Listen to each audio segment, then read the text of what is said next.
Қош көрдік баршаңызды. Ассалаумағалейкумдер. Мынау Қызылорда қаласында жиналып жатқан себебіміз өзі осы Қазақстан елінде білесіздер, мынау Алматы жақ белсенді, аяғы мына батыс кешегі жиналыста да осы нәрселер қозғалды. Яғни осы қазіргі таңда Шымкент пен Қызылорда баяу болып қалды. Қызылорда почти жоқ десек те болады. Сол себептен алдағы уақытта осы халықты оятсақ, осы Қызылорданың халқын көтерсек деген оймен осы жиналыс жасап жатырмық. Алтын уақыттарыңызды бөліп, құрбан қылып келгендеріңізге рахмет баршаңызға. Қазіргі таңда міне енді Қызылордалы көшпелі жиын деп отыр. Бұл осы жылдың кеше ақпан айының 8-інде Шымкентте өткен ағайындармен. Енді соны жалғастырып жатырмық. Бұл жерде енді жаңа тақырыптар айтылды, неғылды. Мен өзім өңірімде болып жатқан нәрселерді айтып кетейін. Былтыр президент Тоқаев мырзаның өзі айтқан, Қызылордаға орыс мектебін салу керек деп. Бізде осы мәселе өзімізге де жаман жанымызға тиіп тұр. Себебі бізде тоққа кеше қарап шықтық, 94% қазақша екен да. Енді соған орыстар да келіп қосқысы келіп отыр. Біздің ойымызда сол да бар. Және мынау ұсынып жатқан нәрселерде алдарыңызда тұр. Соған өз ойларыңызды және жаңа айтылып кетті, тың алға қоятын нелеріңіз болса, сол туралы айтып өтсеңіздер. Регламент 5 минут деп жатырмық. Соның ішінде мынау Нұртаза Қанияз бауырымыз келіп отыр. Бұл кісінің енді халыққа ұсынатын несі бар, программасы бар екен. Бұл кісі артығырақ уақыт сұрап отыр. Соған ойлаймын, мына 5 минуттан ғой, осы кісіге халыққа қазір керек нәрсе кімде болса да ойы болады, билік ауыстырған жағдайда не істейміз деген. Сол сияқты осы программасын 10 минутқа созсақ, қарсы болмасаңыздар. Өйткені программада ғой бұл. Бірінші бастамай тұрып ше, осы кісілерді таныстырып жіберші. Таныстырамын қазір. Кеше болғанды танымай отыр. Өзін өзі беріп жатқанда өзі таныстырады ғой, тұрған адам өзін сол менің қарсы болмасаңыздар, сосын мынау бұрыннан бастап келе жатырмық, енді ақсақалдарға беріп ашып алсақ, өйткені Сағат ағамыз отыр осы Қызылордадан. Содан кейінгі нені жастардан бастасақ деймін да. Жастардан. Сосын соңынан ақсақалдар өзінің тұжырымдап ойларын айтар.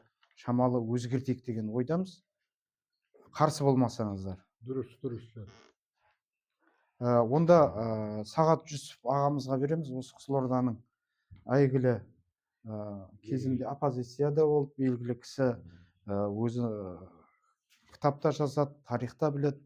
Қызылорда туралы айтып өтсеңіз, аға, сізге басталды ғой. Отырып айтайын. Түрегеліп айтайын, мынау құлағым нашар естиді. Сондықтан кешірім сұраймын. Ассалаумағалейкум, құрметті менің бауырларым, кейбіреулер көпшілігін балаларым боласыңдар. Мынау соңғы 15 жыл болды Қазақстанда саяси қоғамдық жұмыстың бәрін үкімет, билік тотально қолға алды. Әрбір саяси қоғамдық белсенділік жасаған азамат үкіметтің, полицияның, КНБ-ның қарауына ілікті. Сөйтіп, қазір саяси қоғамдық жұмысты жүргізу Қазақстанда мүмкін болмай қалды. Саяси қоғамдық ұйымды тіркеу, мен саяси қоғамдық партияларды айтып отқан жоқпын. Ешқандай мүмкін емес. Бірден еш уақытта олар тіркелмейді, олар саяси қоғамдық жұмыс жүргізе алмайды. Міне осындай жағдайда мінекей сіздерге үлкен рахмет. Біздің соңымыздан келіп келе жатқан жас толқын, жаңа бағытта, жаңа форматта жұмыс істейтін інілерім, бауырларым, балаларым, сендерге осындай жол іздеп жатқандарыңа, жаңа мінекей мынау көшпелі жиын деген мынау форматты ойлап тапқандарыңа үлкен рахмет. Басқаша мысалы бір пәлендей қоғамдық бір комитет құрдық, комиссия құрдық деп жұмыс істеу мүмкін емес. Сондықтан мынандай осы форматты меніңше әуел кезде партия, саяси партияларды ұйымдастыру мүмкін болмады. Мысалы анау көше партиясы деп еді, бірденен жоқ болды. Одан кейін басқа әртүрлі наразылықтардың бәрін мынау кеше қаңтар оқиғасының бәрінде де жоқ болды. Сондықтан енді мынау осы көшпелі жиын деген форматты осы мынау Қазақстанның батыс аймағынан меніңше жайлап жалғастыра беру керек. Енді ана бірінші Алматы, одан кейін Тараз, одан кейін мынау Шымкент, Қызылорда, Ақтөбе, Атырау, Орал, мінекей 5-6 облыс осы жұмыстың жандануын бастау керек. Менің өз ойым бойынша. Себебі несін жасыратыны бар. Бүгінгі Қазақстанның билігі осы батыс аймақтан қорқады. Ең барлық мәселені саяси қоғамдық белсенділік, саяси қоғамдық осындай бір ерекше бір жұмыс істейтін аймақ осы Қазақстанның батыс аймағы. Оны қанша айтсақ та жасыра алмаймыз. Жаңағы кіші жүзді найза беріп жауға қой деген мәселе ол қазақ өз басынан өткізген мәселе. Сондықтан мынау бүгінгі қандай мәселе талқылаймыз, қандай тақырыптарды қозғаймыз деген мәселеде мен кеше айттым Мұраттарға, нақтылап оны былай талқылаймыз деп бәрін жаңағыдай нетпейік. Қай мәселеге біздің өзіміздің тісіміз батады, қай мәселеге біз өзіміз бейімбіз, қай аймақта қандай бір жаңағыдай бір жанды мәселелер бар, соларды қозғайық. Сөйтіп жайменен мынау қазір ең басты мәселе сан емес, пока мәселе сан. Мен көбейте берейік, бірақ санның ішінен сақалар дайындауымыз керек. Біздің қазақтың менталитеті бойынша біз қазақта біреу келеді, бір үлкен бір жаңағыдай жер астынан мәди шыққандай қылып бір батыр келеді, сөйтіп қазақты бастайды да ту тігіп соңынан ергізеді, сөйтіп бәрімізге осындай демократия жұмақ орнатады деген пікір бар. Олай болмайды. Сондықтан әрбір облыста, меніңше, әрбір облыста бір осы орысша айтқан кезде костяк, бір 3-4 сақа дайындау керек. Сыннан өткен, шыңдалған, осындай жаңағыдай демократияның, саяси қоғамдық күрестің әліппесін білетін азаматтар керек. Олардың жаңағыдай меніңше бір саяси білімдік фундаменті тұғыры болу керек. Сөйтіп, осы жұмысты жалғастыра берейік. Көп айтпай қояйын. Осы жұмыстарың жандана берсін, талаптарың таудай болсын. Мынау жұмыстарың алға баса берсін. Енді ағамыздың енді қазақта салтымыз ғой, үлкен ашып берген отыр. Осыдан кейінгі сөзде енді қазір халыққа керек нәрсе өте көп, халыққа керек нәрсе программа деп ойлаймын. Сондықтан таза Алмас бауырымызға берсек, жаңа енді 10 минут деп ағайындар.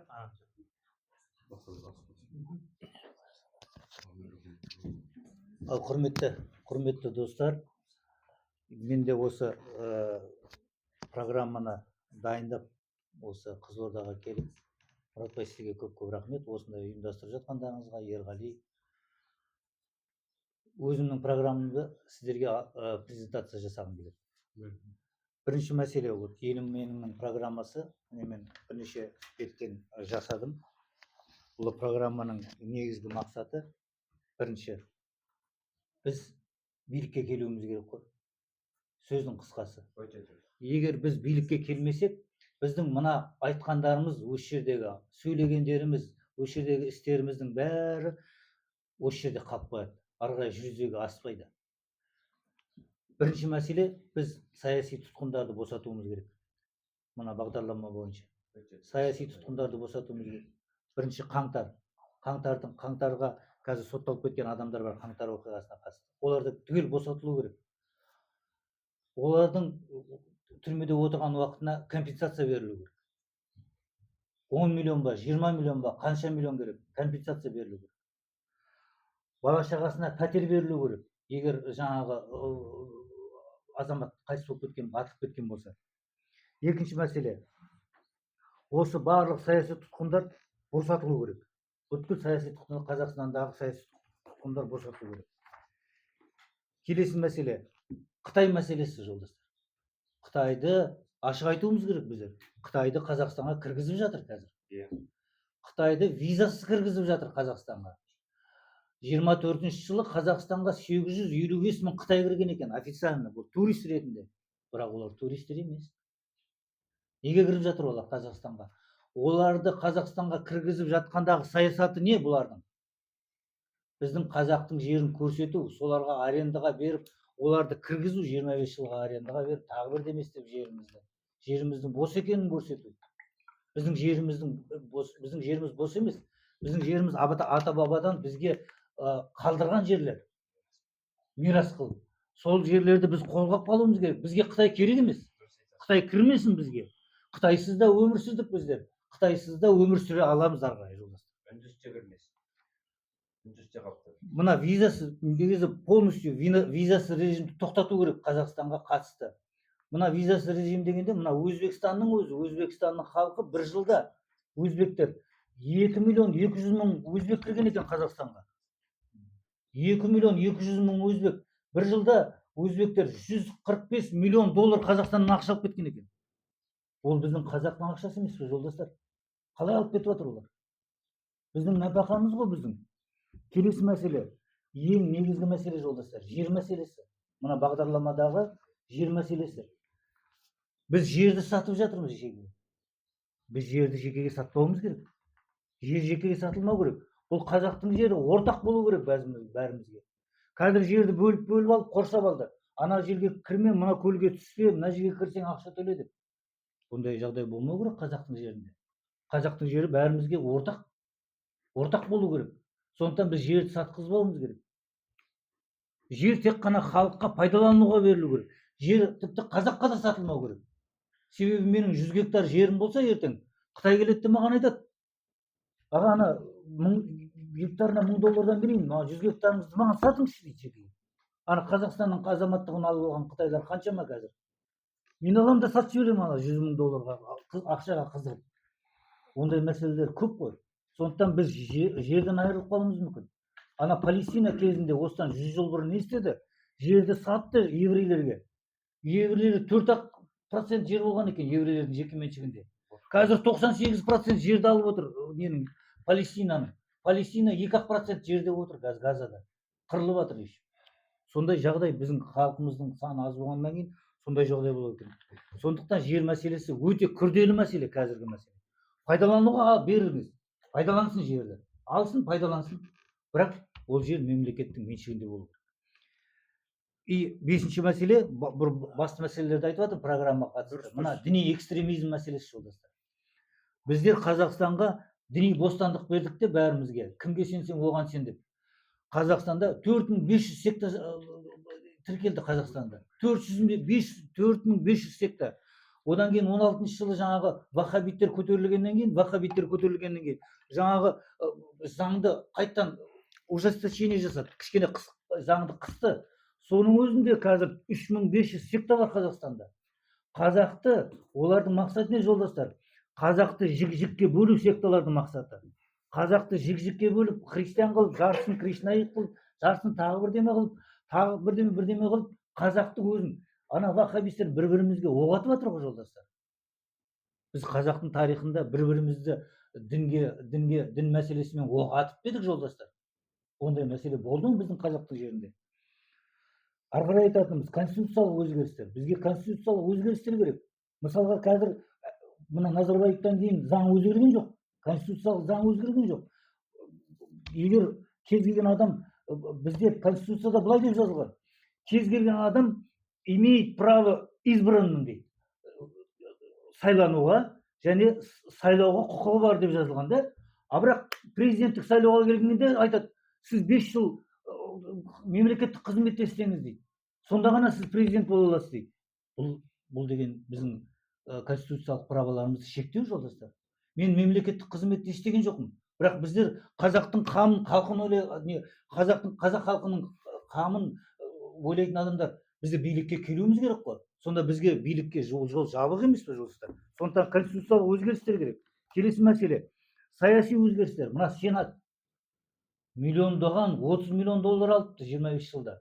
Жаңа Сенаттың адамдары. Қазіргі бір сенатордың айлығы 1 миллион 100 мың теңге айына алатын. 49 сенатор бар, 49 миллионнан астам айына ақша алып отыр біздің қалтамызда. Бірақ олардың тіпті заң шығаратын да құқығы жоқ. Тек заңды одобряет, не одобряет деген жаңағы конституцияда солай қылып қойды. Ал онда сенат керек па бізге? Біздің мойнымызға асып болған сенат әрине қажет жоқ, жолдастар. Келесі мәселе, мына мәжіліс мәселесі. Мәжілісте өткенде жаңа мажоритарлық система кіргізді. Әркім өзін ұсына алады деген. Бірақ ол 30%, 70% партиямен кіріп отыр. Ана 98 депутаттың 68-і аманаттың адамдар екен. Есептеңіз, 98 депутаттың ішіндегі 68 аманаттың адамдар. Сонда мына халықтың біздің ертең жағдайымызды кім айтады? Біздің мына немізді кім? Сондықтан мына мәжілісті қайтан сайлауымыз керек біз. Мәжілісті қысқартуымыз керек. 98 адам бізге қазақ халқына көп, біздің мойнымызға. Оларды 57 депутатқа қысқартып, сосын мажоритарлық системаға 70% беру керек те, 30%-ды партиялар өтсін. 30%-ға 5 адам өтеме, қанша адам партияға өтсін. Келесі мәселе, аграрлық мәселе, жолдастар. Біздің Қазақстан аграрлық мемлекет. Бұны ашық айтуымыз керек. Мына Назарбаевтың билігі не істеді? Колхоздардың бәрін быт-шытын қылып жапты. Оның бүткіл мүлігінің бәрін жекеге сатып жіберді. Не үшін істеді оны, жолдастар? Қазақтың жерін босату керек болды. Қазақты барып қалаға кіргізіп, бәрін қалаға тығып, қазақтың жерін босатып, сосын қазақтың жерін бөлшектеп сатып болды мақсаттары. Сондықтан біз қазір аграрлық саясатта не істейміз? Бірінші, аграрлық саясатта біз жаңағы қайттан сол нелерді құруымыз керек. Мемлекеттік кооперативтерде мемлекеттік фирмаларды құруымыз керек. Сол жерге 150 мың трактор, 200 мың автомобиль, комбайн, 50 мың комбайн, 1 миллион жаңағы селка дейді, соқа дейді, тағы бір бәрін алып меншік емес, мемлекет алып беруіміз керек оларға. Оларға кредитке батырмауымыз керек. Олардың қолдарына беруіміз керек. Міне, жер міне, мал бағасыз ба? Ауылға, мен мына жерде жаздым, жолдастар, ауылда 50 миллионға дейін қойдың санын, ауылдағы қойдың санын 50 миллионға жеткізуіміз керек біздер. Жылқының санын 14 миллионнан асыруымыз керек. Сиырдың санын 20 миллионнан асыруымыз керек. Түйенің санын 500 мыңнан асыруымыз керек. Құстың санын 50 миллионнан асыруымыз керек. Мына Австралия, мен бір ғана мысал келтірейін. Новая Зеландия мемлекеті миллиондап қойды өсіріп, жаңа құрбан айт болған кезде Меккеге апарып сатып пайда тауып отыр. Сол пайданы неге біз таппасқа? Жеріміз бар, егініміз бар, 100 миллион гектар жеріміз бар, біздің шабындық, жаңағы жайылымдық. Соны пайдаланылмай отырмыз, малымыз жоқ. Сондықтан халыққа малды таратып, халыққа малды жұмысқа, халыққа беру керек. Халыққа ауылда малды беріп халыққа, оларға жаңағы айлық беруіміз керек. Қойшы, мысалға қойшыны алайық, қойшыға 500, әрқайсысына 500 мыңнан жаңағы айлық таратуымыз керек қойшыға. Келесі мәселе. 10 минут болды, ренжімейсіз. Жақсы. Келесі сөзді мына орталық Қазақстаннан келген Қарағандыдан Асқар бауырымызға берейік. Өзіңіз таныстырып, не алсаңыз? Армысыңдар. Алталаштың қазағының мен деген азаматтары осы жерге жиналған. Жер үшін жан пида деп от пен суды кешіп жүрген азаматтар, азаматшалар. келген қадамдарыңыз сауабынан болсын. Керемет. Осындай Қызылорда бірінші біздің мынау астанамызға келіп отырсыздар. Өте қуаныштымын, өте ризамын. Мен Асқар Арқын, халық мені сөйтіп айтады. Ұлт жанашырмын, Қарағанды қаласынан осы жаққа ат терлетіп шегеген болатын. Енді мен өзімді таныстырып өтсем, өзім осы нұр жүйемен, қазіргі қас жүйемен 5-6 жылдай болды. Айқасып, ашық айқасқа шығып, осындай күрес жолына түскенімізге. Бұлай жүрегіміз баяғыдан ояу, бәрін біліп жатырмыз. Ел, жер тоналып, сатылып, осындай қазба байлықтардың барлығы ұрланып жатқан.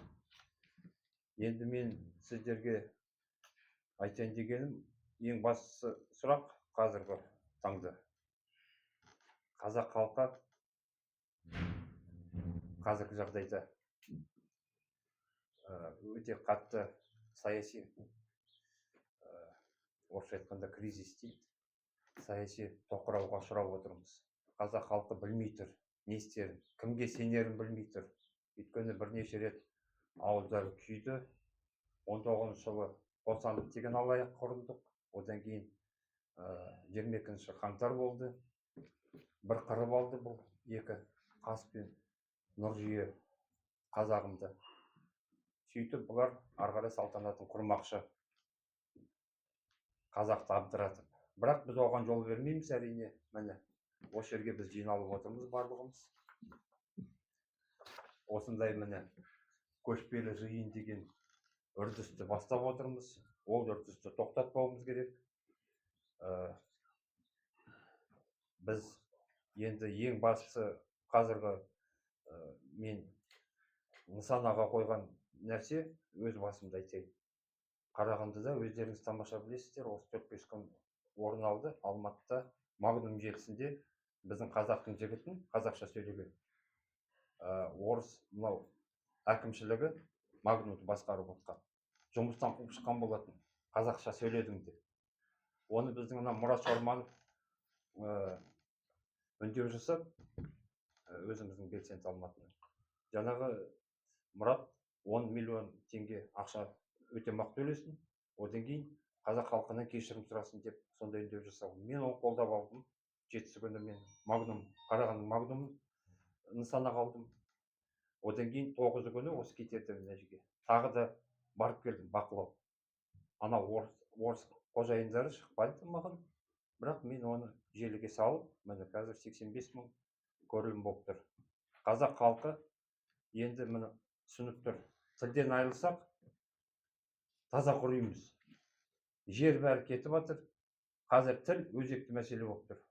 Сондықтан да мен тілді мынау ата заңымыздың 7-ші тармағы, 2-ші бабы, 7-ші тармағы өте тамаша көрсетіліп тұр. Қазақ жерінде тіл түгел жерде мемлекеттік басқару органдарында, барлық салаларда, оқу ағарту мысалға орындарында, мынау көліктерде, қоғамдық көліктерде, барлық жерде қолданысқа ие деген. Бірақ 2-ші тармағын мен алып тастауды талап етемін.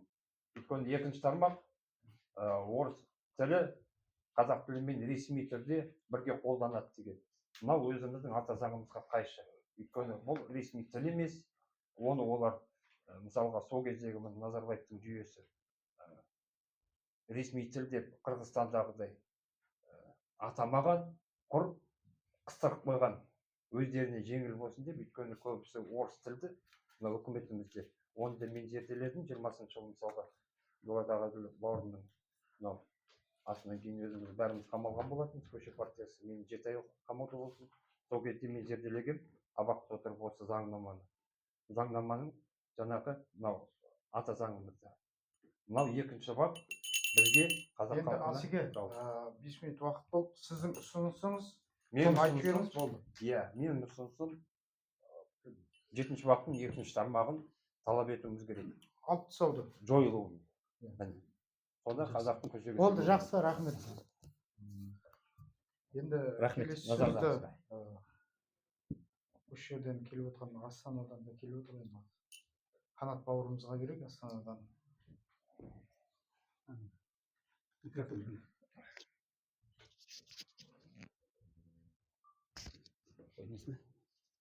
Ассалаумағалейкум, құрметті жиынға қатысушылар.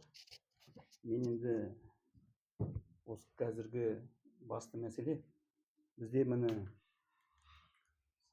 өткенде біз Таныстырып өтсеңізші. Өзіңіз Бірінші таныстырыңыз. қай мен қаладан? өзім Сая Қанат Сатсауылы, Астана қаласынан, өзім Семейдің тумасымын, негізі Өскеменде тұрғам. Соны 19 жылы осы көшіп келгем Астанаға. Сол қазір Астанада мен сол нелермен бірге жұмыс жасаймыз, белсенділермен. Сонда біз талап хат жазғанбыз Тоқаевқа. Онда 11 талап: шынайы саяси реформа, Қазақстан Республикасының 93 жылы қабылданған Конституцияны қайтару, 95 жылға дейін пайдаланған сайлау туралы заңды қайтару, саяси партиялар тіркеу заңын орнына келтіру, ескі Қазақстан кен орындар, жер асты, үсті, қазба байлықтарын жасалған мемлекет барлық келісім шарттарды қайта қаралсын дейді, қайта қаралу керек.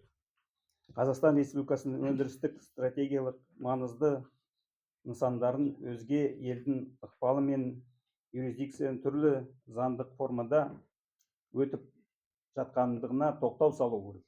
Қазақстан Республикасының кен орындары мен қазба байлықтарын Қазақстан Республикасының азаматтарынан басқа қандай заңдық формада болмасын рәсімдеуін тоқтату. Қазақстан Республикасының рәсімденген кен орындары мен қазба байлықтары олардың азаматтығынан шыққан күні құқықтық иелігін тоқтату, мемлекет иелігіне қайтару, және кім несімен бірге. Қазақстан Республикасының Еуразиялық экономикалық одақтан, кедендік одақтан, Шанхай ынтымақтастық ұйымынан, оқушылы ОДКБ-дан шығу. Ең басты міне қазір. Егіндік, жайылымдық, шабындық жерлерді Қазақстан азаматтарынан басқаға беруді, сатуды, жалға беруді тоқтату. Берілген жерлердің заңдылығын қайта қарау және тоқтату. Қаңтар қырғынын зерттеу комиссиясын қайта құру. Оны қоғамда әділ көзқарасымен елге танымал болған белсенділерінен қарапайым халықтың ризашылығына ие болған өкілдерден жасақтау, саяси тұтқынды босату. Осындай талаппен бергенбіз, әлі жауап беріп келген жоқ енді. Соны нетеміз. Соны қолдауын сұраймыз бәр жақтан. Соң кейін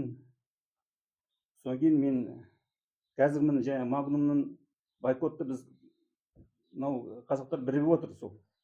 Сол күш соған бірігіп, сол бәрі қолдап, соны қолдауымыз керек.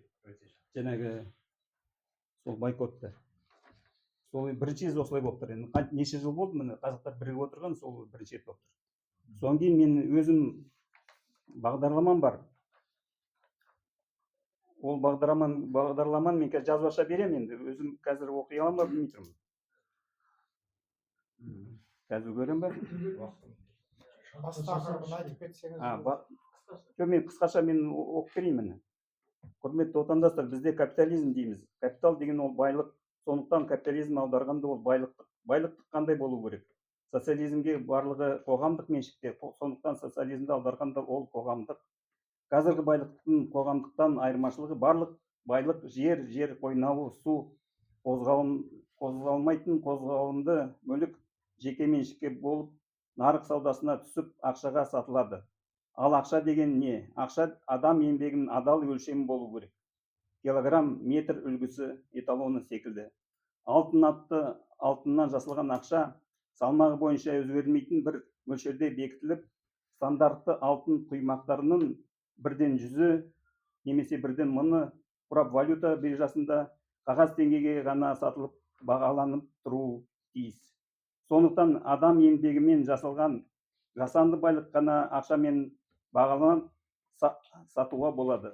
Ал алла берген табиғаттың байлығы ақшамен бағалануы мүмкін емес. Осыдан жасанды байлық, қоғамдық мүлік, жеке меншікте, табиғи байлық мемлекеттік, қоғамдық меншікте болу керек. Рахмет. келесі сөзді мынау келіп жатқан ақтөбеден келген амантай бауырымызға берейік.